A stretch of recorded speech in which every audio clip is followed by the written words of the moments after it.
Je pars en Ukraine du bon côté, hein, c'est-à-dire du côté Novorossia, dans le Donbass. Alors je vais travailler, je vais rencontrer des confrères, avocats, pour réfléchir avec eux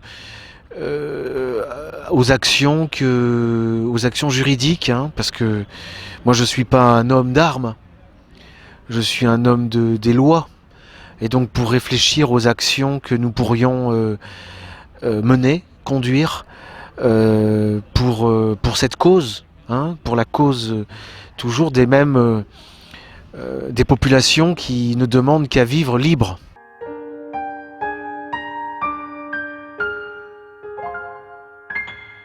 J'en saurai plus à mon retour, parce que bon, j'ai pour méthode, c'est une méthode de juriste spécialisé dans l'immobilier et les problèmes de bornage, de droit de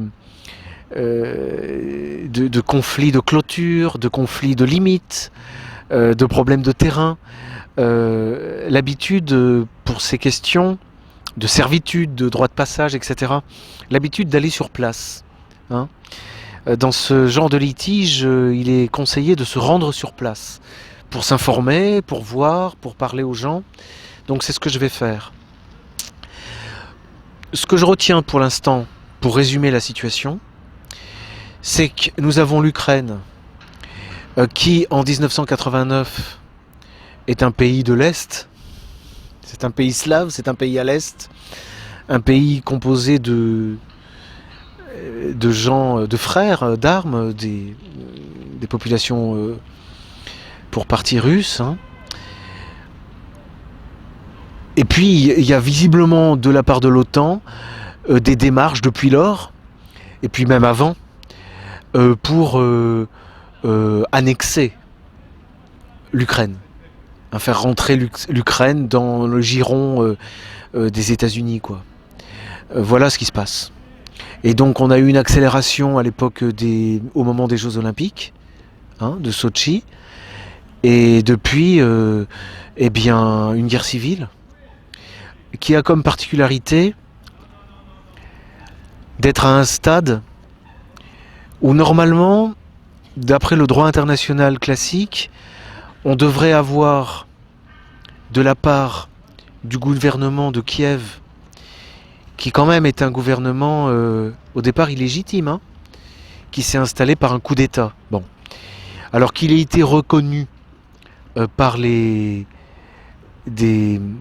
puissances internationales, peut faire de lui effectivement un État légitime. Il faudrait qu'il en aille de même pour les États du Donbass, qui font la police à l'intérieur de leurs frontières, qui ont l'un et l'autre, Luhansk et Donetsk, des armées en uniforme, qui appliquent les règles du droit militaire. Et par conséquent, mon analyse de la situation, c'est qu'on est en passe de sortir de la guerre civile.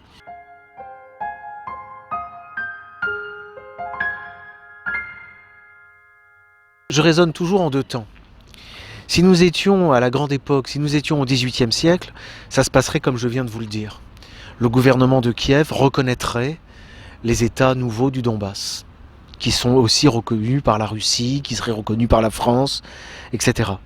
Malheureusement, ce qui se joue dans cette région du monde, comme d'ailleurs en Syrie, c'est savoir si l'humanité continue dans le système mondialiste de domination des États-Unis d'Amérique, qui opprime les populations civiles par des méthodes qui sont vraiment inhumaines en réalité, hein.